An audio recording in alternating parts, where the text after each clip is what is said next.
Hi there, it's Greg from over at the Sampleist, and today we're going a little bit synthy, a little bit retro, and all with a modern twist. We're taking a look at Source Code by Emergence Audio. The team at Emergence Audio have gone back in time to the days of the D-type circuitry that was a revered part of the classic 1970s analog Moog synthesizers, and they've channeled it all into an instrument using their infinite motion engine technology, giving you a plethora of sound shaping options to create new bass lines, lead tones, pads, effects, and more. Source code downloads at a modest 100 megabytes installed and is compatible with the free Kontakt player version 6.7 or higher. Out of the box, it has over 100 presets, 100 parameters to manipulate, convolution reverb with 50 impulse responses, and has been sampled at 24-bit 48 kHz. At the time of shooting this video, Source Code is currently available for $29.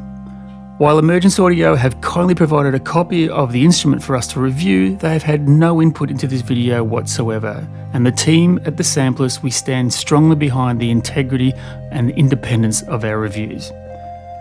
In this video, I'll introduce you to the instrument, we'll have a listen to some of the presets available and get under the hood a bit to learn how you can use it to create your own unique sounds.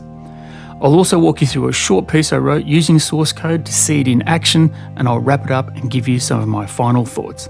Okay, let's get into it.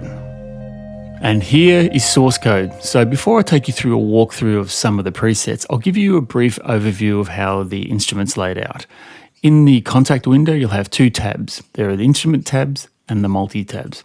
For those who are familiar with Kontakt, you'll recognize that the instruments will contain the actual building blocks of the instances of source code that you can load up and you can manipulate and configure to your own needs. Or indeed, you can actually increase it and add some extra layers to create your own customized multis. And it's where the multis really shine for me with source code. Out of the box, you get a whole heap to start playing with. And for me, as you'll soon see, source code for me is really about big, epic drones and pads. Now, having said that, you can make some really fantastic, plucky shorts and 90s kind of rhythmic beats. It's really, really good for that. But the standout for me is that big, epic chord. I'll give you a bit of a taster. Let's have a walkthrough of some of the presets. I'll mute the mic and give you a bit of a listen. This one's called Analog Dreamscapes.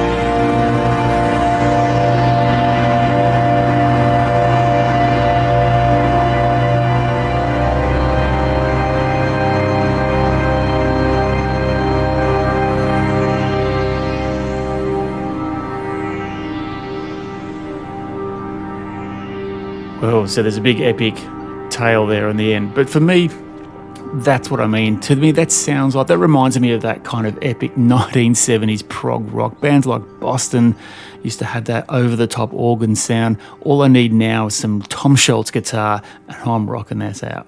To me, that's epic. I love that sort of stuff. Let's have a listen to Distant Frequencies.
Again, big, epic space tones, takes you through time and space, this sort of stuff.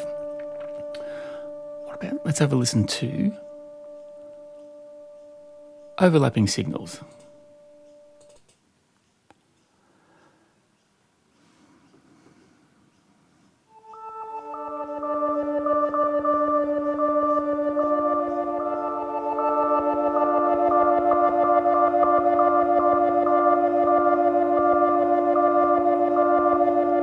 So notice here, I'm riding on the mod wheel, which controls this pulsing sound, increasing it.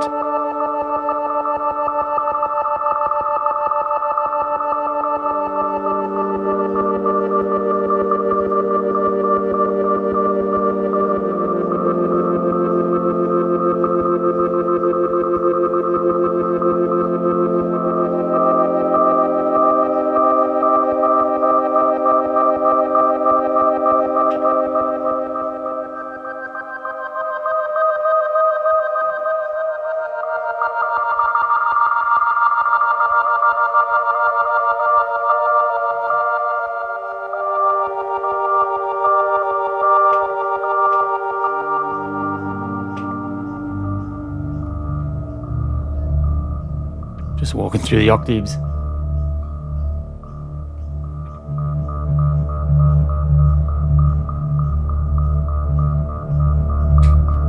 There's an instant cue starter right there. A droning pulse.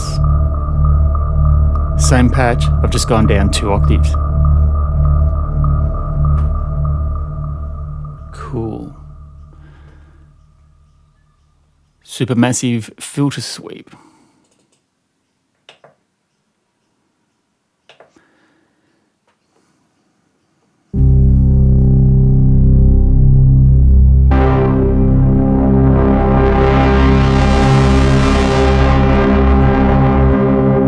This one's obviously got a filter cut off, and again I'm controlling with the mod wheel.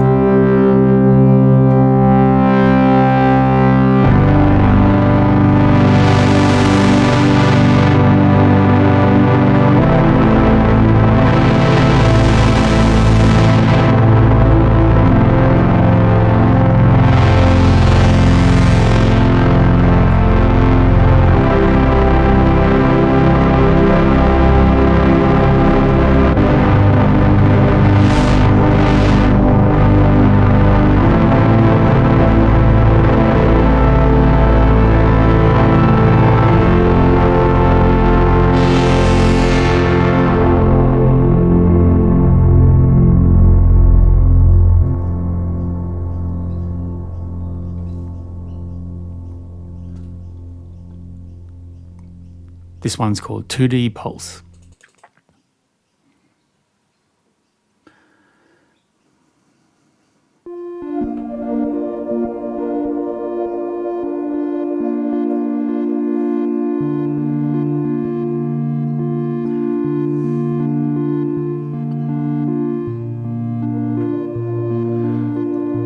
So what you can hear there, I'm just doing some simple arpeggios.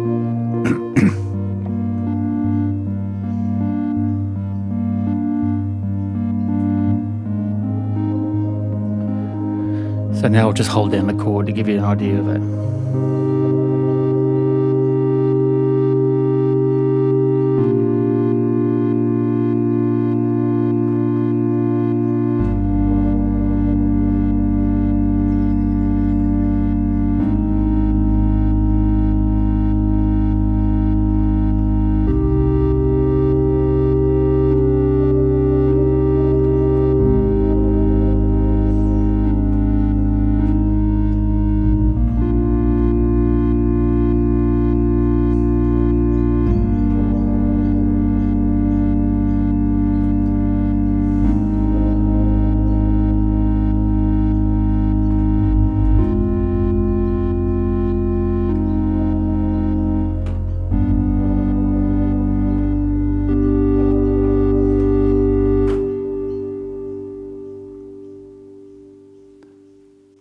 All right, let's have a little bit more of a quick play.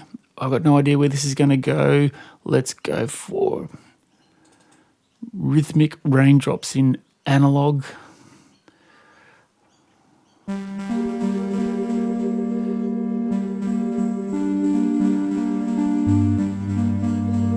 Again, some simple arpeggios.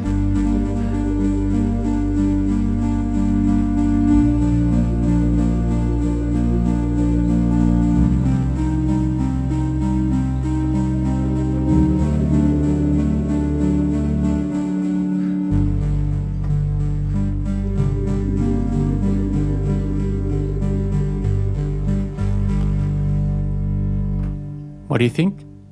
Sounds good, huh? Okay, let's keep going with a few more presets, and then I'll take you through a bit more detail about the UI itself. All right, I'm going to reset the multi here, and I'm going to try and load up one of the source code instances. The source code instance has actually some built-in presets, some snapshots. Narrow pulse curve.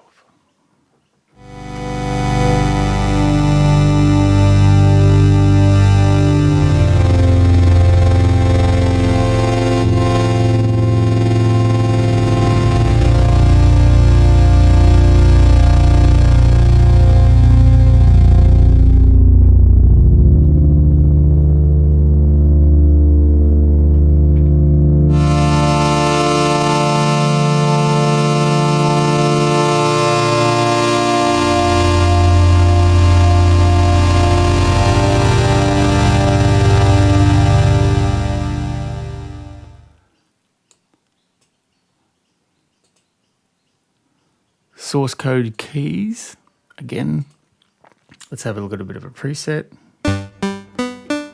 Okay, now we're getting into the plucks.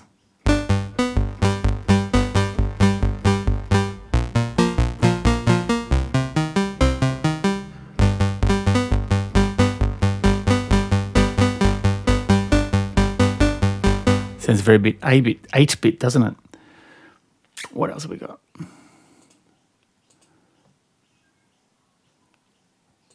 Here's the leads. Now this is going to test out my spontaneous keyboard playing skills.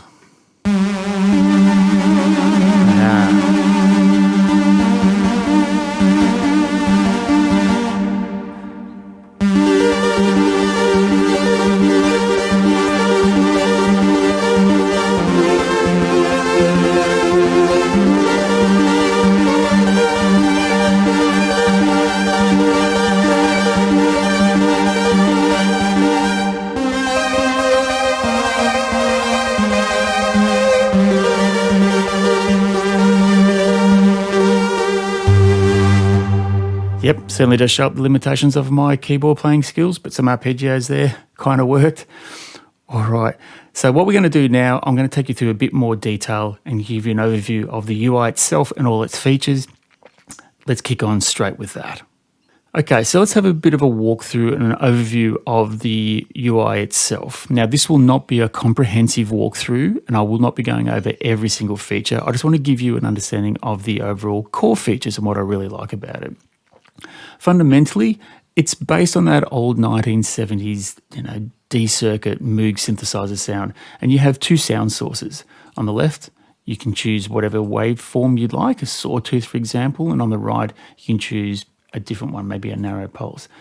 Each side of the UI is split into two parts, obviously relative to each sound source. So you have the familiar ADSR that we're all familiar with from synthesizer sounds, which controls the attack, the decay, the sustain, and the release. What I really like here, you've got a link feature that allows you to, when selected, allows that you to synchronize both sides. So if you have a look there, I'm increasing the decay for both sources. When it's unlinked, it's just unique for each individual source. You've also got things like the cutoff, the resonance, and panning.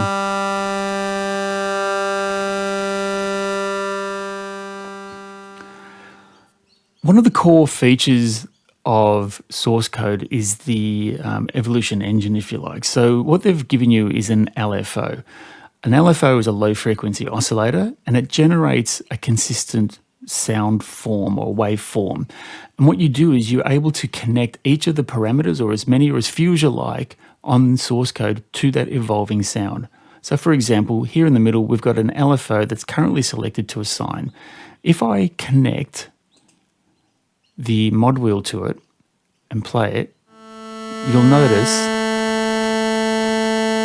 that the mod wheel is crossfading between left and right in sync with the LFO. So I can increase the rate of the LFO,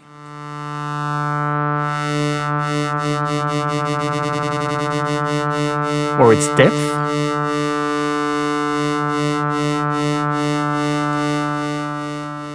you can of course change the type. So that was a sine wave, this is a triangle wave, there's a saw wave, a square wave, which obviously has a very sort of a quantum flicking sound. And there's even a random function which kind of jitters around all over the place. So you can attach that LFO to nearly every parameter here on the screen. You can attach it to the cutoff, to the resonance, the panning even. So for example, with panning, you'll get a random waveform bouncing around from left and right. Let's have a look at the FX page. So clicking onto that tab, you have a convolution reverb, which comes with something like 50 odd different impulse responses you can choose. There's a delay, there's distortion, phaser, a rotator and chorus that allows you to really add depth and color to each of your sounds. So give you an example, let's just try something. I'll just randomly make something up. Okay, I'm going to select this sawtooth and narrow pulse. I'm going to do a sine wave quite rapidly. I'll do another instance here and I'll use something out of their box here. What do we got?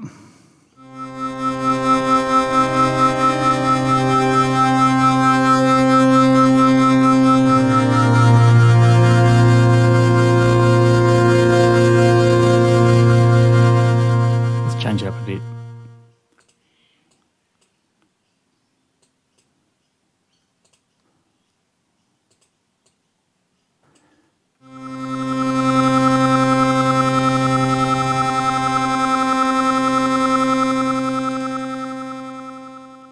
Put on some, actually, I'm going to mute this one and let's go back to the one here. There's some chorus.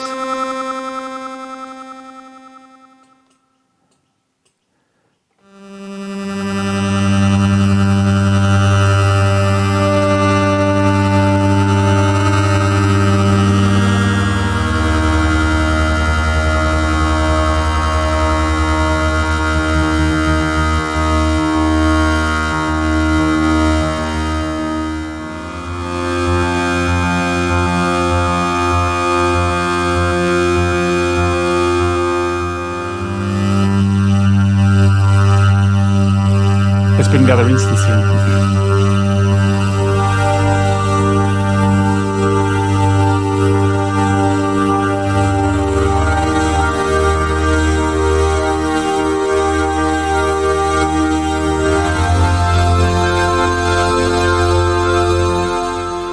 So there you go, there's just something straight out of the box. We just randomly slotted things together. You can save that as a multi and manipulate it to your heart's content. That's what I really like about source code, is it allows you to really get under the hood a little bit. So even if you're not a really deep tweaker, you're not into really going into deep sound design, the features are there if that's your thing.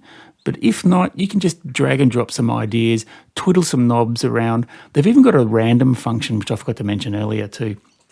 The random function, like the name suggests, just randomly selects a whole heap of different parameter settings. So let's see what it comes up with there.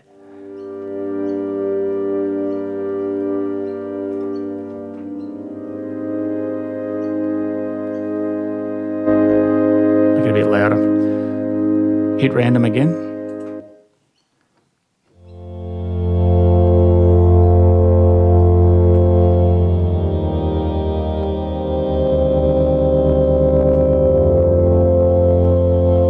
Maybe one more time.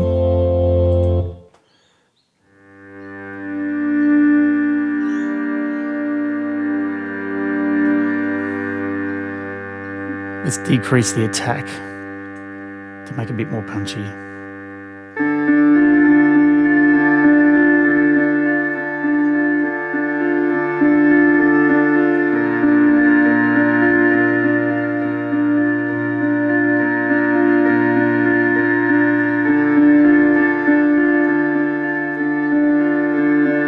So there you go. Hopefully that gives you an idea of the huge possibilities that source code offers. And at a price point of $29 too, by the way, guys, I think this is really good value.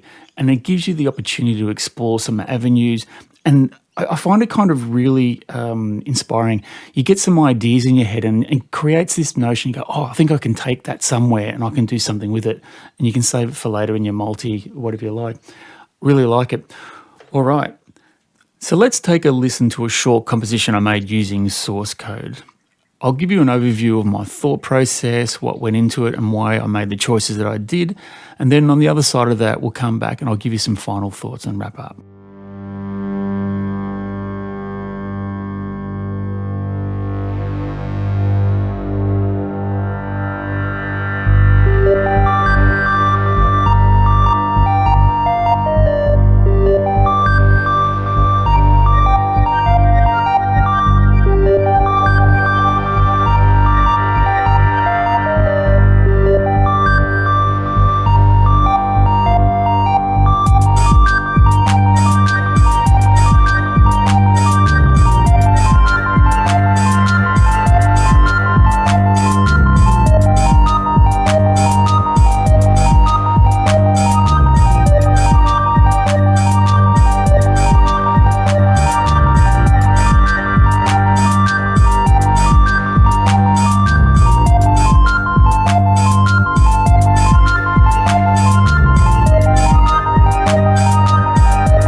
So there you have it, not a sophisticated track at all, simply 5 instances of source code all performing together.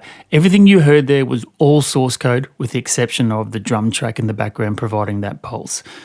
When I first started thinking about what I wanted to write using source code, the immediate thought was this really strong sense of drones and epic pads that source code is really, really good for.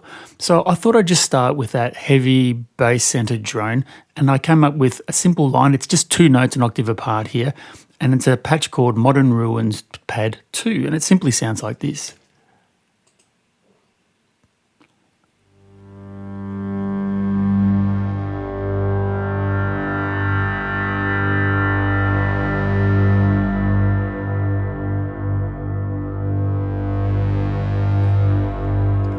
Simply providing that heavy bass drone to provide the harmonic support bass. Having centered on that, I thought to myself, I felt this kind of call for almost a homage to that Jean-Michel Jarre sound from the 70s, the famous Oxygen album, if you're familiar with it. And I wanted something that had that sort of synthesizer melodic feel to it. So again, having a bit of a look through the modern presets, I didn't come up and create anything or modify much at all, but this one's straight out of the box, 2D pulse. And it gave me this kind of chirpy melodic sound, and I came up with a little melody to back it up.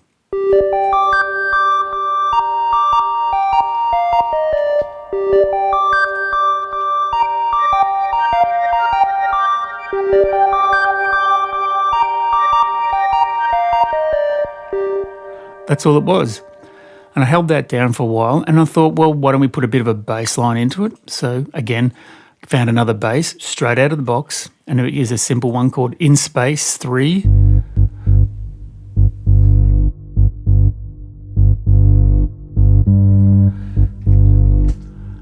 And you put those 3 elements together and you get a track that sounds a bit like this. Opening up with that big pad, setting the scene. Here comes the melody.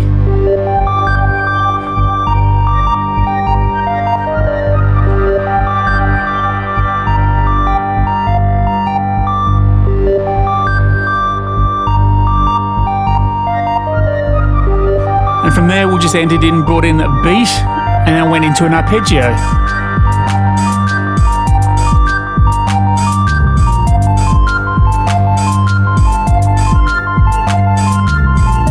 Hopefully a bit of a homage to that 1970s Jean-Michel Jarre synthesizer I spoke to you about before.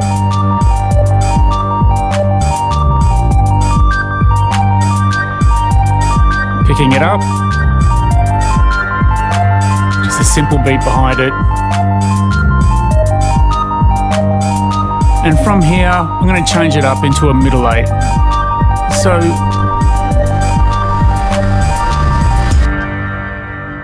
thought I'd change it up, and so I opted for a pad called Reverse Sawtooth, which was nothing more, again, holding the tone with a bass line, but a different patch altogether, and that simply sounds like this.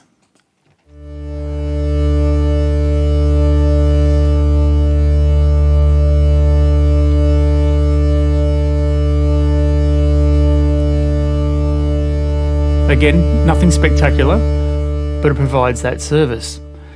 And again, an alternative melody, wanted a different sound, went for something with a bit of a darker tone to it to add to that, and I found a pad called In Space 3, which has a sound like this. I'll just mute these ones off. Oh, I beg your pardon, that's the bass.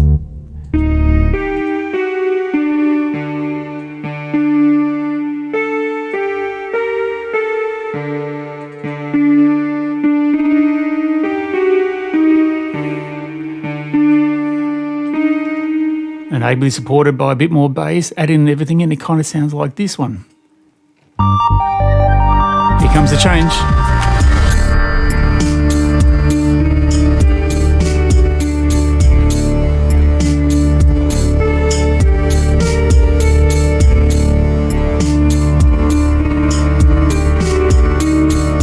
Now hovering over a D chord and back to the original G.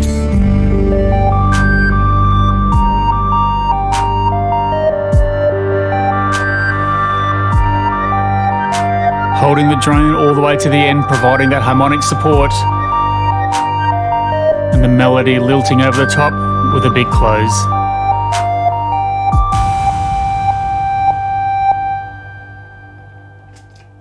And that's all it is. 5 instances of source code, various patches, primarily anchored in a drone with a melody on top and a bit of a beat underneath to hold it all together, and you've got yourself an instant track, which didn't take all that much time at all. Okay, some closing thoughts from me now on Emergence Audio's source code. This is a great emulation of that classic Moog synthesizer sound that we've known and loved, that also has the modern twist and elements to bring it into the 21st century without sacrificing that classic 1970s feel. It's great for the epic pads and the drones that hold that really resonant bottom end, but at the same time can give you the flexibility to create some really melodic plucks and shorts, and also some really creative FX. It has a lot of flexibility and a lot of parameters to allow you to get under the hood if you really want to start tweaking around. If that's not your thing, you have just immense opportunity to drag and drop things onto your palette to create some really unique sounds. If I was to offer maybe a minor critique, it is quite a crowded little UI, and at times you do need to use some quite good mouse dexterity to really navigate your way around. But I think they've done a pretty good job trying to strike a balance between giving you enough controls to give you that power without sacrificing the usability. But at $29, I think this is a great price point, and it's an awesome pickup. Highly recommend putting it in your arsenal, and it's going to give you the color and the timbres you need for some really big epic synth bass scores. And all that leaves me to say is thank you for checking out this video on source code from Emergence Audio. If you like what you've seen and heard, be sure to drop a like, leave us a comment in the comments below, tell us about your experience with source code. What features do you love? Maybe what things you'd like to see into the future. And if you haven't already, check out our other videos on the channel. We're growing our content daily, and be sure to subscribe and ring that notification bell to stay in touch. When you're done there, head on over to thesampleist.com to keep up with the latest news in the virtual instrument world. And until then, this is Greg from The Sampleist, urging you to find your sounds, find your soul. See you on the next one.